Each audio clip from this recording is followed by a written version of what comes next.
it's Katie, and welcome back to my booktube channel. Welcome to Bookmas Day 23.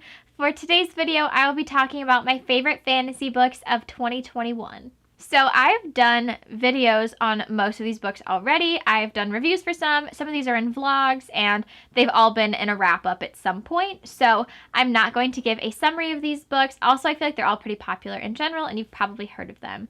But I will tell you guys why I love them so much. And this first one, which is book number 10 on my list, because I did force myself to rank them, even though it was really difficult. Number 10 is Lore by Alexandra Bracken. I loved the world building in this one. Also, it involves Greek gods and goddesses, and I loved that it was Greek gods and goddesses in an urban setting. It took place in New York, which was really cool. This book also gave me like Hunger Games vibes because they're basically like all fighting to the death, and it was really interesting. The action was amazing. I also really loved that with the gods and goddesses, I feel like usually you hear about them and they're like untouchable. Like they're so powerful, nobody can hurt them, and they're just like untouchable, like I said. But in this book, they have flaws and weaknesses, and I loved that. It made them sort of relatable, like still not, they're still powerful, but like just a little bit more relatable, and I was not expecting that, but I really liked that element. There's also some really good friendships in here, which I enjoyed, and overall, I just honestly really liked all the action scenes and how brutal this was. I don't know why, it just felt very fitting for the gods and goddesses, and it's just so good. I read this very early on in the year, and it's still one of my favorites. Number 9 is The Infinity Chords by Akemi Dawn Bowman, and this ended up being my most surprising book of the year, so go check out that video. But I was really surprised. This is a sci-fi fantasy, and I usually stay away from sci-fi. I've tried some books before, and I don't really connect with things in sci-fi books very often, but this cover honestly drew me in, and it just sounded really interesting because this takes place in the afterlife, where essentially their version of like Siri and Alexa is trying to take over the afterlife and like eradicate humans, which sounds crazy.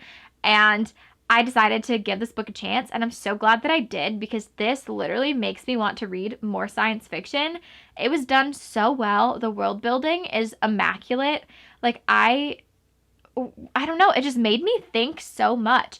There's so many like moral questions and so many conversations that this book sparks, and it really made me like kind of self-reflect and try to figure out what decisions I would make if I were in the main character's position. And not a lot of books make me do that. So I feel like that's really why this book like hit so hard. But it's just so good. It just like it was a pleasant surprise. I loved everything about this book. Number 8 is Blood Like Magic by Lascelle Sambury, and definitely check the trigger warnings before going into this book, but it's so good. There is such an intense magic system in here, and also an intense heritage that you get to know, and I don't know, it was just like the magic element was so interesting. It was a lot darker than I was expecting. I wouldn't say it's like dark magic, but it definitely had darker undertones than I was anticipating. And it just, everything was more powerful than I thought it would be. It was just so interesting. Like the whole world building concept is really interesting because you have like this really rich magic system that feels like it should be in a high fantasy, but it's set in an urban setting. So it was just a really interesting combination. And also it talks a lot about different kinds of tech and things in the STEM field. And that was just an interesting addition to it as well. And it was really interesting to try to learn about like this app that they were talking about, or a program. I don't know if it was an app or just a program. But the whole concept of the romance was interesting. It's like she's supposed to kill her first love, and so she goes out to try to find somebody to fall in love with, and I just feel like it definitely, you know, we were set up to hurt, and it definitely did happen, but I really enjoyed it. It was so good, and like the elements of the romance, like the sweet romance mixed with like the darkness of the magic, and there are also some funny elements as well. It was just such an interesting combination, and I had a great time. Also, the main character was very relatable to me because she was very indecisive. Like, that was her biggest flaw, was how indecisive she was, and I'm also very indecisive, so I felt like I could relate to her. All right, book number 7 is A Deal with the Elf King by Elise Kova. And this is probably one of the best standalones I've ever read. The world building is so good. It's immaculate. And I couldn't get enough of it. It's like there's basically a human world and a world for elves. And there's a really intricate balance between the two. And it's just so interesting to learn more about that. I could not get enough of this world. And I loved the characters. I loved the romance. It's basically like an arranged marriage or marriage of convenience. I'm not really sure which category it would go in. And they are forced to get married, even though she absolutely does not want to, and she absolutely hates him. And so it's also like a hate to love. And I couldn't get enough of this romance. I think it also fits in the category of like, I hate everyone in the world, especially you, but then also like the touch her and I'll kill you vibes. So it just has a lot of tropes I really enjoy. But I really loved the pacing in this. It was a slow burn romance. I absolutely adored that. Really cool magic in here as well. And I just loved how fleshed out the characters were. I could not get enough of them. And I also love that this is the first book in a Married to Magic series. And there are a couple more. There's one that's already out, which I bought immediately after reading this because I loved it so much. I have not read it yet. And then there's another one coming out in 2022. So I am addicted to this series. Book number 6 is Legendborn by Tracy Deonn. And I feel like it's crazy that this book has stuck with me for this long. This is the very first book I read this year, and I've read over 200 books. So the fact that this is still in my top 10 fantasies is saying a lot. This is an urban fantasy, and it's also a King Arthur retelling, and I'd never read a King Arthur retelling before. This was also the first retelling I read that was not related to like a Disney princess. So it was definitely very different than I usually was reading, and I loved it. This world is so interesting. There's also like a secret society on this like college campus, and the magic is cool, and the characters are really fun to learn about. And also there is kind of like a love triangle romance, which isn't usually my favorite, but I really enjoyed it in here, and I definitely ship Bree and Cell together. That's what team I'm on. I'm not sure if they will end up together, but I love them so much. And this cover is stunning. And I'm just really excited to learn more about Bree. I feel like she's really digging into who she is and digging into her powers. And it's just so fun to read about her. This world is like, I don't know, I can't describe it, but it's built so well. It's just great world building. And I loved this. I obviously don't remember too much about it because it was from January, but I do know that I loved this book so much, and I am anxiously awaiting the sequel. This book also has some tones of grief in it as well, and it also had like that emotional impact that I wasn't really expecting from this, so I think that's another reason why I enjoyed it. We are moving into my top 5, and number 5 on this list is House of Earth and Blood by Sarah J. Maas, which is the first book in the Crescent City series. It's also the biggest book I've ever read, so I'm honestly surprised that I loved it as much as I did. And I was very hesitant. I did not think I was going to enjoy this because I'd heard that it was really, really, really descriptive, and like the world building, the world building was really intense and intricate. And also, I just heard that it was really slow at the beginning. And I usually don't like any of those things, but it worked so well for me. I think because I went in with really low expectations, it just surprised me so much. And I loved the world building. I loved the different kinds of creatures and characters you meet. I love the different kinds of magic and like magical artifacts that are in here. I loved meeting Hunt and Bryce. And I feel like they're such interesting characters even on their own, but then when they come together, they make a really great team, and I am obsessed with their romance. I honestly thought there would be a lot more smut in this book, but there's really not, but I feel like their romance is still so powerful. Like, they would do anything for each other, and why does that make me, it makes me emotional. I almost started crying over their romance. I don't know why. I wasn't emotional like when I read it, really. But I loved this one so much, and I am really excited for the sequel to see more about them, hopefully. I'm not really sure if the sequel focuses on them or if it focuses on other people, but either way, I will definitely be reading it because I adore this book. Also, I read a library copy originally and then went out and bought this book, even though it was definitely a pretty penny. It was more expensive than some other hardcovers, and I still went out and bought it. So I feel like that also says a lot about how much I enjoyed this. Number 4 is Daughter of the Pirate King by Trisha Levenseller. I actually read this book twice this year, and it is just so good. It's one of my favorite like YA fantasies, and it's an atmospheric piratey book. I loved the piratey vibes. Ever since reading this duology, I've been wanting to find more books that deal with pirates. I feel like it's so fun. The banter, amazing. The chemistry between Alosa and Raiden, amazing. And also, Alosa is like the most badass character ever. She is just so confident in herself. Honestly, kind of a little cocky. Sometimes she's a little too cocky, but she's just so confident in herself. And she intentionally gets captured by enemy pirates so that she can search their ship, because she's like, I could just leave whenever I want, so it's fine. And I wish I had that level of confidence in anything. Like, that is just so cool. And she's just so talented, and I loved seeing everything that she could do and all of her layers. And then Raiden was such a fun love interest, and I love that he would not take crap from her. And they are so good together. So much chemistry. The banter, immaculate. I just love it. There's just something about a piratey book. I'm obsessed. Also, this was the first Trisha Levenseller book that I read, and I fell in love with her writing. From the very first page, I was captivated, and after reading this, I ended up collecting the rest of the books that she has out now, and I've read almost all of them except for one, so I feel like this really made me fall in love with her as an author. I can't believe we're in the top 3 already, but book number 3 is Crave by Tracy Wolff. Technically, I counted this as like the entire Crave series, which is kind of a cop-out because this is actually my least favorite book out of the Crave series so far. But I still loved it. Like, this book was still great. The entire series, so good. I went into this thinking it was going to be a hate read because I thought, it gave me Twilight vibes. This definitely feels like Twilight, and I felt like I have outgrown Twilight, and I didn't think I would like it, but everybody was talking about it, and I wanted to give it a chance, and I fell in love with it. I read this entire book in one day. Each of the books are like 600 or 700 pages, and I read each of them in a day.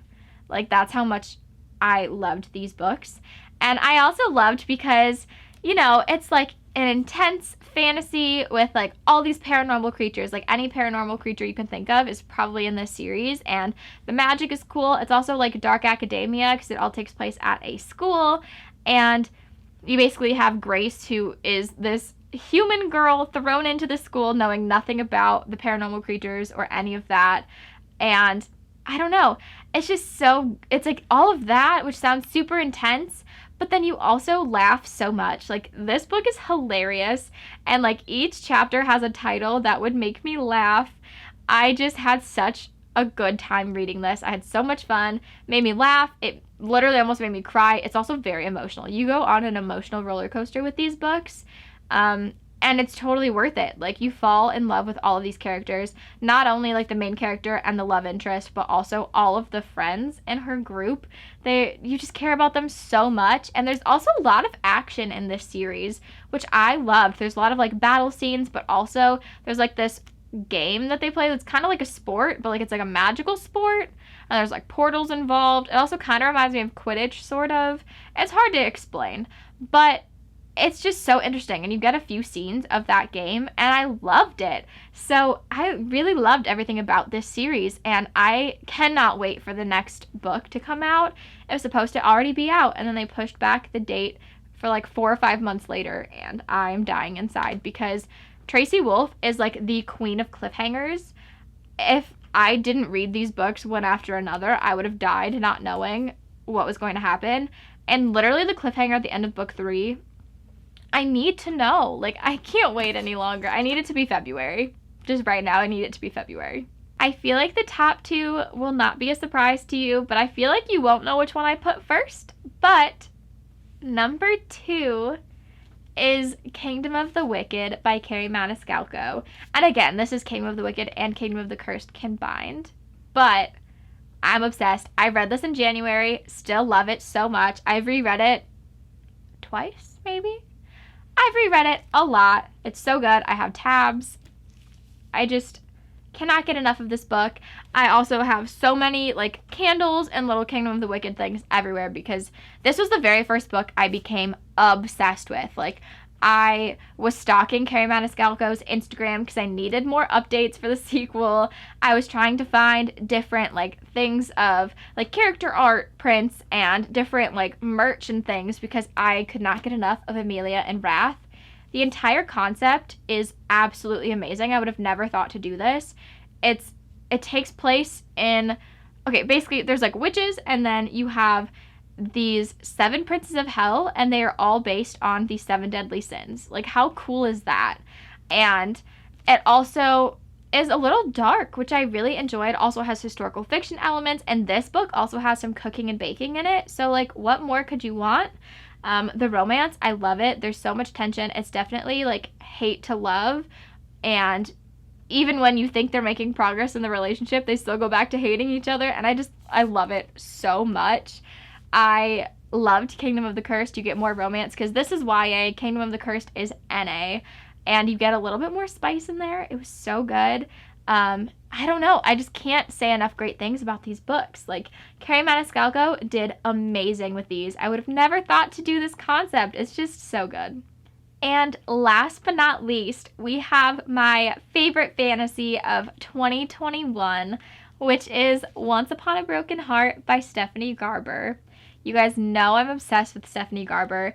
I also stalked her Instagram until this book came out because I was just hoping for like the title and then the cover and like any little sneak peek I could get.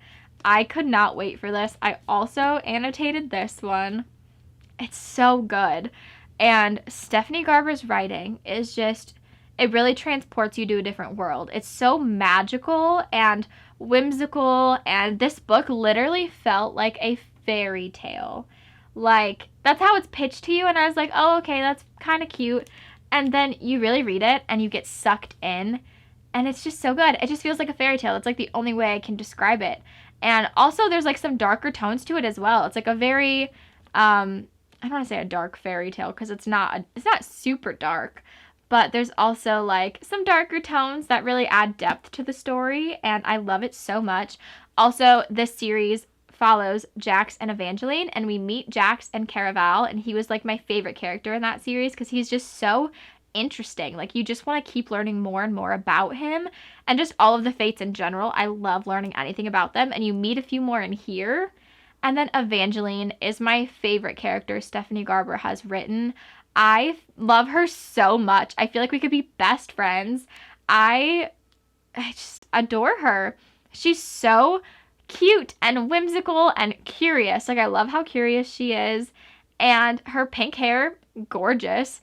Like, she's just so amazing. And watching Evangeline and Jax like interact gives me life. Like, because of how adorable she is and how like cold-hearted he is. It's just such an interesting combination, and I can't wait to see more of them together.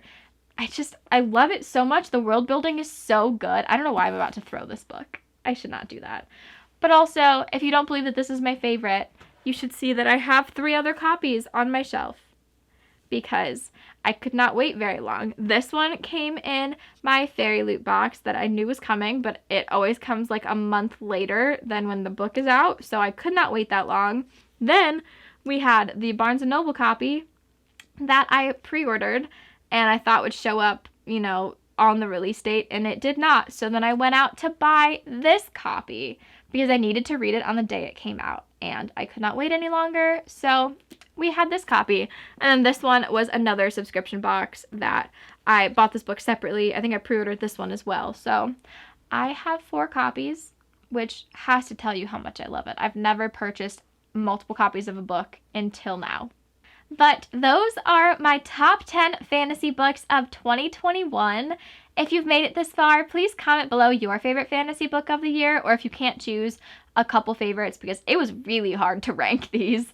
If you enjoyed this video, please like, comment, and subscribe. And if you do subscribe, please click the notification bell so you know when I upload next. Thank you guys so much for watching. I can't wait to see you in my next video.